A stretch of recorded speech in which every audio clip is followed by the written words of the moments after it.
Hi students, I am Sivaranjani. இன்னைக்கு நம்ம கிளாஸ்ல வந்து basic proportionality theorem பார்க்க போறோம். So basic proportionality theorem வந்து 10th standardல ஸ்டேட் போர்டா இருந்தாலும் CBSE-ஆ இருந்தாலும் ரொம்ப இம்பார்ட்டன்ட்டான டாபிக்.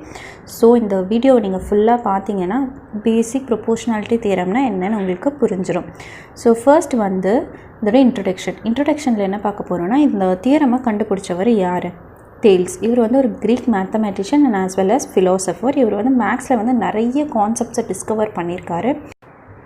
அண்ட் வந்து ஃபஸ்ட்டு மேக்ஸில் வந்து ப்ரூவ் பண்ணி ஒரு தியரமை கண்டுபிடிச்சவர் யார் அப்படின்னு பார்த்தீங்கன்னா இந்த தேல்ஸ் தான். ஸோ இந்த பிபிடி தியரமை வந்து இன்னொரு பேர் சொல்லியும் சொல்லுவாங்க, தட் இஸ் தேல்ஸ் தியரம் அப்படின்னு சொல்லுவாங்க. ஏன்னா தேல்ஸ்ன்றது அவரோட பேர். அவர் வந்து இந்த தியரமை டிஸ்கவர் பண்ணதுனால அவர் பேர் வந்து இந்த தியரமுக்கு வச்சுருக்காங்க. So basic proportionality theorem is also call BPT or Thales theorem அப்படின்னு சொல்லலாம்.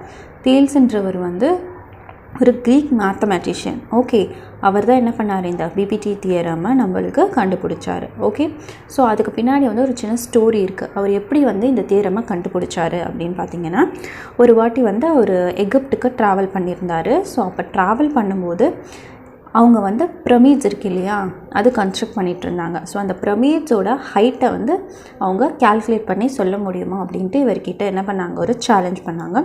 ஸோ தேல்ஸ் என்ன பண்ணாருன்னா அந்த சேலஞ்சை அக்செப்ட் பண்ணிவிட்டு சிமிலாரிட்டி ஆஃப் ட்ரையாங்கிள்ஸ் வச்சு அவர் அந்த பிரமிட்ஸோட ஹைட்டை கால்குலேட் பண்ணார். ஸோ அப்படி தான் நம்மளுக்கு வந்து இந்த பேசிக் ப்ரொபோர்ஷனாலிட்டி தியரம் கிடச்சிது. ஸோ அப்போ அவர் என்ன யூஸ் பண்ணாரோ அதை தான் இப்போது நம்ம பிபிடி தியரம் அப்படின்ற பேரில் நம்ம படிக்கிறோம். அண்ட் ஆல்சோ தேல்ஸ் தியரம் அப்படின்னு நம்ம படிக்கிறோம். ஸோ இதுதான் வந்து இந்த பிபிடி தியரம் வரத்துக்கான ஒரு ஸ்டோரி. ஓகே, இப்போ நம்ம பிபிடி தியரம் அப்படின்னா என்னன்னு பார்க்கலாம். பிபிடி தியரம்னா பேசிக் ப்ரொபோர்ஷனாலிட்டி தியரம். அதை வந்து பிபிடி ஆர் தேல்ஸ் தியரம் அப்படின்னு நம்ம சொல்லலாம். Okay, BPT or Thales theorem, basic proportionality theorem. அதோட ஃபர்ஸ்ட் லெட்டர்ஸ் தான் நம்மளுக்கு BPT theorem, BPT or Thales theorem அப்படின்னு சொல்லலாம். இது வந்து basic proportionality theorem. Okay, next வந்து பிபிடி தியரமோட statement.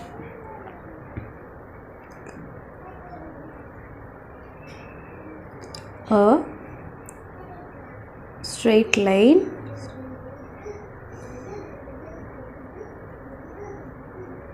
drawn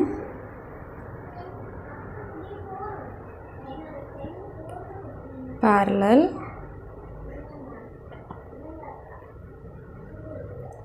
to a side of triangle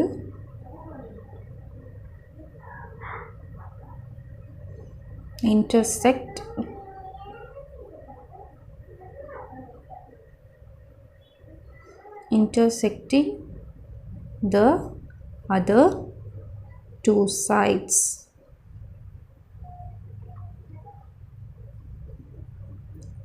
Divides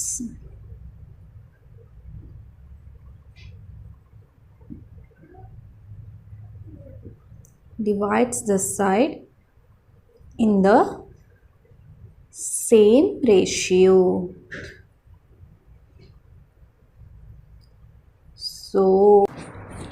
so இப்போ நான் ஒரு ட்ரையாங்கிள் வரைகிறேன். ஓகே, அதுக்கு ஏபிசின்னு நேம் கொடுக்க போகிறேன்.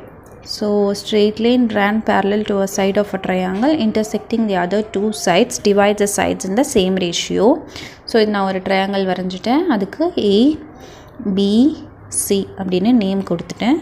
ஸோ இப்போ என்ன பண்ண போகிறேன்னா அந்த ஸ்டேட்மெண்ட் படி நம்ம இப்போது அந்த ட்ரையாங்கிளை இது பண்ண போகிறோம். இப்போது straight line drawn parallel to a side of a triangle கொடுத்துருக்காங்க இல்லையா. ஸோ ஒரு ஆக்சுவலாக ஏபின்றது ஒரு சைடு, ஏசின்றது ஒரு சைடு, பிசின்றது ஒரு சைடு. ஸோ பிசி சைடுக்கு நேராக நான் வந்து டிஇன் ஒரு லைன் வரைகிறேன். ஸோ அது வந்து அதர் டூ சைடை இன்டர்செக்ட் பண்ணுது. ஏபின்ற சைடையும் ஏசின்ற சைடையும் இன்டர்செக்ட் பண்ணுது.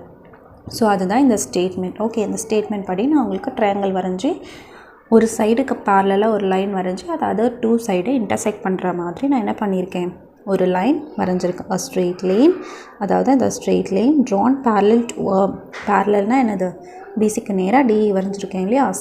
Side of a triangle intersecting the other two sides. அடுத்த ரெண்டு சைடை என்ன பண்ணுது, அது இன்டர்செக்ட் பண்ணுது. அது எப்படி இன்டர்செக்ட் பண்ணுது, சேம் ரேஷியோ, ஒரே மாதிரி இருக்கணும் ரெண்டு ரேஷியோவும். ஸோ அதே மாதிரி நம்மளுக்கு என்ன பண்ணுது, இன்டர்செக்ட் பண்ணுது. இதுதான் என்னதுன்னா பேசிக் ப்ரொபோர்ஷனாலிட்டி தியரமோட ஸ்டேட்மெண்ட். ஓகே, சிம்பிள் டயக்ராம் வச்சு நீங்கள் மைண்டில் ஏற்றுக்கிட்டிங்கன்னா மறக்கவே. ஓகே, நெக்ஸ்ட்டு வந்து கிவன். ஃபஸ்ட்டு நான் ட்ரையாங்கிள் வரைஞ்சிக்கிறேன். ஸோ ட்ரையாங்கிள் வரைஞ்சிட்டு சொன்னேன்னா உங்களுக்கு ஈஸியாக புரியும். ABC. Okay, triangle. அப்புறம் நம்ம என்ன பண்ணுவோம், பேரலாக வரைஞ்சி DE அப்படின்னு நேம் கொடுப்போம். ஓகே, இப்போது கிவன் எழுதலாம். இன் triangle ABC D is a point on AB. E is a point on AC. அதாவது இந்த ட்ரையாங்கிள் ஏபிசின்ற ட்ரையாங்கிளில் DEன்ற பாயிண்ட் இருக்குது. ஓகேவா? ஸோ கிவனில் வந்து இதுதான் நம்ம எழுதணும். இன் triangle ABC D is a point on AB, E is a point on AC. Okay, next வந்து to prove. நம்ம என்ன பண்ண போகிறோம், ஃபைனலாக நம்ம எதை ப்ரூவ் பண்ண போகிறோன்றதை ஃபஸ்ட்டு நம்ம எழுதிடணும். என்ன ப்ரூவ் பண்ண போகிறோன்னா சிமிலாரிட்டி ஆஃப் ட்ரையாங்கிள் வச்சு தான் நம்ம ப்ரூவ் பண்ண போகிறோம். So AB divided by DB equal to AB by DB equal to AC by EC. AB by DB AC by EC. இதுதான் நம்ம என்ன பண்ண போகிறோம் அப்படின்னு பார்த்தீங்கன்னா ப்ரூவ் பண்ண போகிறோம். அண்ட் அடுத்தது நம்ம என்ன பண்ண போகிறோம்னா ட்ரையாங்கிள் ABC இருக்கு இல்லையா, அந்த ஏபிக்கு நடுவில் D, ஏசிக்கு நடுவில் E ஒரு பாயிண்ட் இருக்குது.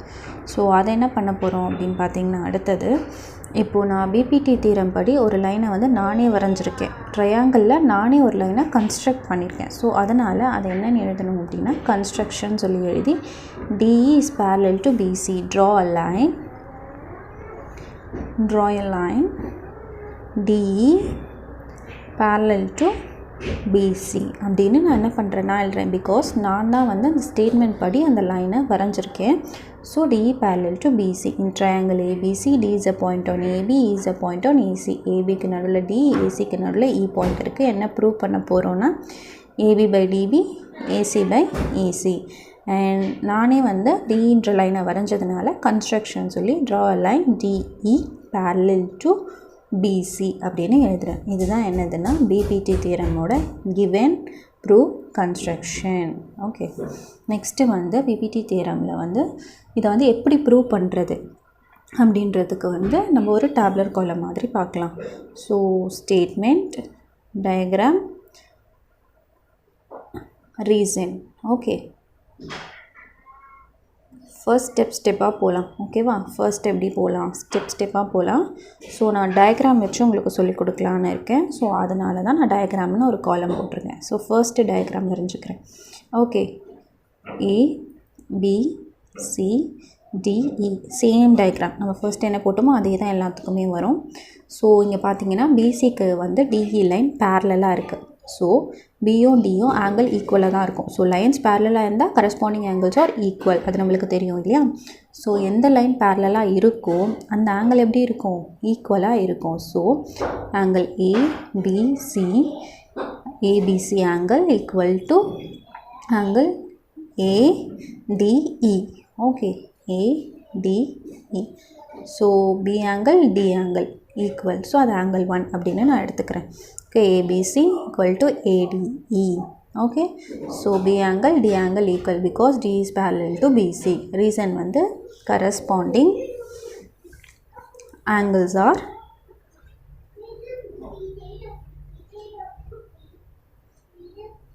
equal. equal DE is parallel to BC. அதனால corresponding angles equal. So B angle and D angle equal. Second point, same rules தான். இப்போது திரும்ப நான் டயக்ராம் வரைகிறேன் பாருங்கள். ABCன்னு டயக்ராம் வரைஞ்சிட்டு DEக்கு ஒரு லைன் போட்டுட்டேன். ஓகே, ஸோ BCக்கு பேரலாக DE இருக்குது. அதனால் B ஆங்கிள் D ஆங்கிள் ஈக்குவலாக இருந்துச்சு. அப்போ E angle C angle is also equal இல்லையா, because D is parallel to BC, DE BC, so angle E and angle C வந்து equal, so angle ACB equal to angle AED, so இது என்ன சொல்லுவோம்னா angle 2 அப்படின்னு நம்மளே வந்து consider பண்ணிக்கலாம். angle 1 angle 2, angle 1ல வந்து D angle B angle ஈக்குவலாக இருந்துச்சு. ஓகே, நெக்ஸ்ட்டில் வந்து E angle C angle ஈக்குவலாக இருக்குது. இதுக்கும் சேம் ரீசன் தான், கரஸ்பாண்டிங் ஆங்கிள்ஸ் ஆர் ஈக்குவல். ஓகேவா, ஃபஸ்ட்டில் பார்த்தீங்க அப்படின்னா ADE ABC, ஸோ ரெண்டுத்துலேயும் BD ஆங்கிள் ஈக்குவல். அடுத்ததில் வந்து ACB AED, ஸோ பிகாஸ் ஏன்னா DE வந்து parallel to BC, சேம் ரீசன்னால் இந்த சைடுமே சரி இந்த சைடுமே சரி ஈக்குவலாக இருக்கும். அடுத்தது வந்து தேர்டு, அதுக்கும் நான் திரும்ப ட்ரையாங்கிள் வரைகிறேன், ABCDE. ஓகே, ஸோ இது எடுத்துக்கிட்டிங்க அப்படின்னா BACன்றது ஒரு ட்ரையாங்கிள். ஓகே, ஸோ அதுக்கு வந்து நான் A ஆங்கிள் எடுத்துக்கிறேன். அடுத்து DAEன்றது ஒரு ட்ரையாங்கிள், அதுக்கும் வந்து A ஆங்கிள் காமனாக இருக்குது. பார்த்திங்கன்னா இது ரெண்டு ட்ரையாங்கிளாக கன்சிடர் பண்ணோம் அப்படின்னா BAC DAE அப்படின்னு எடுத்தோம் அப்படின்னா ரெண்டு ட்ரையாங்கிளுக்கும் காமனாக A ஆங்கிள் இருக்குது. So BAC equal to angle DAE equal to angle 3.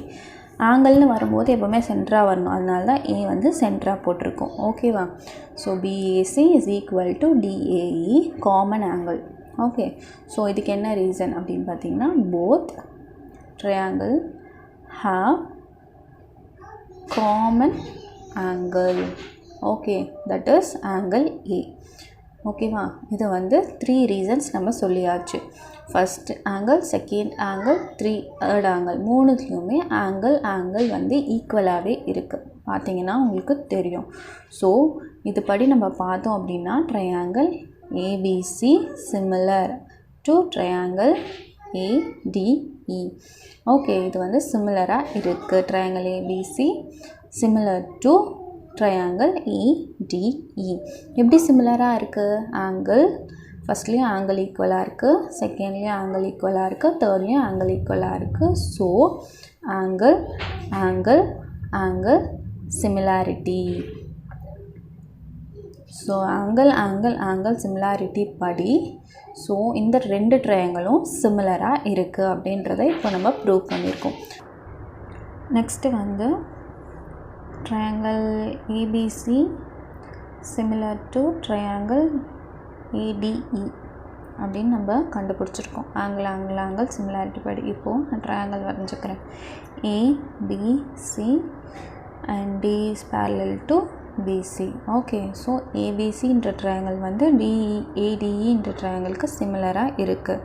So ரெண்டுமே ஈக்குவல் அப்படின்றது தான் நம்மளுக்கு இப்போ meaning. So AB divided by AD, okay, AB divided by AD equal to AC divided by EC. Okay, இது உங்களுக்கு வந்து கஷ்டமாக இருந்துச்சு அப்படின்னா நீங்கள் என்ன பண்ணலான்னா AB ஃபஸ்ட்டு ரெண்டு டிவைட் பண்ணுங்கள். Next first and third divide பண்ணுங்கள்.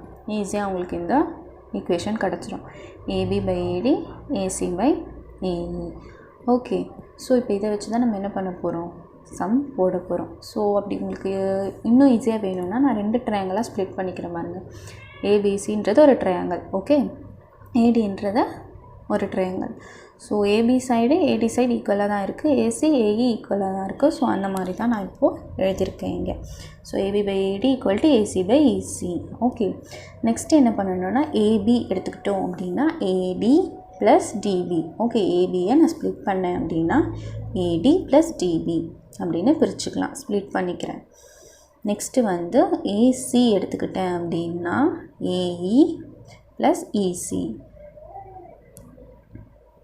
ஓகே, ஸோ இப்போ AB இருக்கிற இடத்துல நான் AD ப்ளஸ் DB சப்ஸ்டியூட் பண்ணுறேன். By AD equal to AC இருக்கிற இடத்துல AE plus EC divided by AE. Next ரெண்டுத்தையும் பிரித்து தனித்தனியாக எழுதிக்கிறேன். ஓகே, நான் என்ன பண்ணியிருக்கேன், ஸ்ப்ளிட் பண்ணியிருக்கேன், பிரித்து எழுதியிருக்கேன். ஸோ ஸ்ப்ளிட்டிங்னு போட்டுட்டேன். இப்போது AD by AD DB by AD. Okay, next வந்து AE by AE plus EC by AE. Okay, AD cancel, AE cancel. So 1 plus dB divided by AD equal to 1 plus EC divided by AE. Okay, so next என்ன பண்ணணும்னா LHS side RHS side சேமாக இருந்தால் நம்ம என்ன பண்ணிக்கலாம், cancel பண்ணிக்கலாம் இல்லையா. So அந்த மாதிரி நான் என்ன இப்போ கேன்சல் பண்ணுறேன்னா ஒன்னையும் கேன்சல் பண்ணிக்கிறேன். So dB by AD equal to EC by AE. Okay, so இப்போ அடுத்தது என்ன பண்ணுறோன்னா கேன்சல் பண்ணுவோம் இல்லையா, அதுக்கு ரீசன் வந்து கேன்சலிங். ஓகே, நெக்ஸ்ட் இது அப்படியே நான் என்ன பண்ண போகிறேன், ரெசிப்ரோக்கல் பண்ண போகிறேன். ஸோ நான் ரெசிப்ரோக்கல்னு போட்டுட்டு நான் என்ன பண்ண போகிறேன், ரெசிப்ரோக்கல் பண்ண போகிறேன். So AD by dB equal to AE by EC. Okay, நான் ப்ரூவில் என்ன எழுதுனேனோ அது இங்கே நான் கொண்டு வந்துட்டேன். ஸோ என்னோடய தியரம் ப்ரூவ் ஆகிடுச்சு. இதுதான் என்னது BPT theorem, hence proved. So இந்த தியரமை யூஸ் பண்ணி நான் உங்களுக்கு ஒரு 2 சம் எக்ஸாம்பிளுக்கு கொடுத்துருக்கேன். ஸோ அதை பார்த்தீங்க அப்படின்னா உங்களுக்கு இன்னும் புரியும். தியரம் கேட்டால் இது தான் எழுதணும். தியரம் பேஸ் பண்ண சம் ஒரு 2 மாடல் கொடுத்துருக்கேன். இது ஃபுல்லாக பார்த்தீங்கன்னா அப்படியே உங்களுக்கு கிளியர் ஆகிடும். ஓகே, ஃபர்ஸ்ட் கொஷின் நம்ம பார்க்கலாம். ஒரு ட்ரையாங்கிள் வரைஞ்சிருக்கேன். Okay, ABC. ஓகே, DE அப்படின்னு ஒரு லைன் கொடுத்துருக்கேன். ஓகேவா. So 1.5 centimetre, 3 centimetre, 1 centimetre. Okay, find EC. இதுதான் உங்களோட கொஷின். ஓகே, ஸோ இந்த கொஷினை பார்க்கும்போதே DE is parallel to BC அப்படின்னு நம்மளுக்கு புரியுது. ஸோ புரிஞ்சுது அப்படின்னா நான் என்ன ஃபார்முலா யூஸ் பண்ணுவேன், எந்த தியரம் படி போடுவேன், பிபிடி தியரம் படி தான் போடணும். ஓகே, ஃபர்ஸ்ட் நம்ம என்ன பண்ணணும் அப்படின்னா கொடுக்காத சைடு இருக்குது இல்லையா, EC அப்படின்ற சைடு. ஸோ அதை நான் எக்ஸ்ன்னு எடுத்துக்கிறேன். ஓகேவா. ஸோ நம்மளே வந்து அதை எடுத்துக்கிறோன்றதுனால let EC equal to x அப்படின்னு போடணும். ஓகே, EC equal to x. Next என்ன பண்ண போகிறோம் அப்படின்னா கிவன் எழுத போகிறோம். கிவனில் என்ன கொடுத்துருக்காங்க, DE parallel to BC, அதுதான் கிவன் நம்மளுக்கு. இதை வச்சு தான் நம்ம என்ன கண்டுபிடிச்சிருக்கோம், இது பிபிடி தியரம் அப்படின்னு கண்டுபிடிச்சிருக்கோம். So by using BPT theorem, basic proportionality theorem, நம்மளுக்கு என்ன கிடைக்கும் இப்போது சொல்லுங்கள். By using basic proportionality theorem, AD divided by DB equal to AE divided by EC. அப்படி உங்களுக்கு ஞாபகம் இல்லைன்னா மேலே இருந்து கீழே வரணும், அது ஞாபகம் வச்சுக்கோங்க. ஸ்டெப்பாக வரணும், அப்படி ஞாபகம் வச்சுக்கோங்க. AD DB. Okay, AE EC. இதுதான் என்னது, இதோட ஃபார்முலா. ப்ரூவ் பண்ணாமலே இதுதான் நம்மளுக்கு ஃபார்முலான்றது நம்மளுக்கு தெரிஞ்சிடும். Okay, so 1.5 by 3 equal to 1 by x. Okay, next cross multiply பண்ணணும். க்ராஸ் மல்டிப்ளை பண்ண அப்படின்னா என்ன வரும் அப்படின்னா 1.5 into x என்னது 1.5x is equal to 1 into 3 is 3.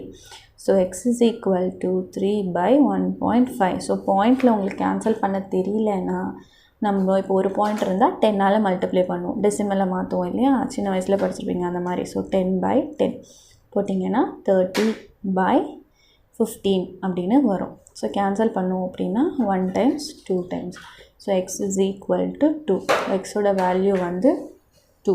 So the value of EC is equal to 2 centimetre. So இது ஒரு type of some. Next வந்து இன்னொரு கொஷின். ஸோ இதுவும் வந்து ட்ரையாங்கிள் தான். ட்ரையாங்கிள் ட்ரா பண்ணிக்கிறேன் நான். PQR அப்படின்னு நேம் கொடுத்துக்கிறேன். ஓகேவா. ஸோ பேரலாக ஒரு லைன் வந்து EF அப்படின்னு ட்ரா பண்ணிக்கிறோம். ஓகே, ஸோ இங்கே என்ன மெஷர்மெண்ட்னா 3.9 centimetre, 3 centimetre, 3.6 centimetre, 2.4 centimetre. So எல்லாமே கொடுத்துட்டாங்களே, நம்ம என்ன கொஷின் கண்டுபிடிக்க போகிறோம்னா prove that EF parallel to QR. இதுதான் கொஷின். ஓகேவா. கொஷின் வந்து என்னது, EF வந்து QRக்கு பேரலான்னு நம்ம கண்டுபிடிக்கணும். ஸோ எதில் பேரலாக இருக்கும், ஒரு சைடுக்கு இன்னும் ஒரு லைன் வந்து எதில் பேரலாக நம்ம ட்ரா பண்ணுவோம், பிபிடி தியரம். ஸோ அதை யூஸ் பண்ணி அது வந்து ஈக்குவலாக ஆன்சர் வந்துச்சுன்னா it is parallel to QR அப்படின்னு எழுதலாம். ஈக்குவலாக வரலைன்னா நாட் பேரலல்னு எழுதணும்.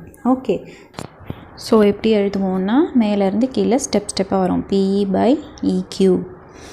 equal to PF by FR.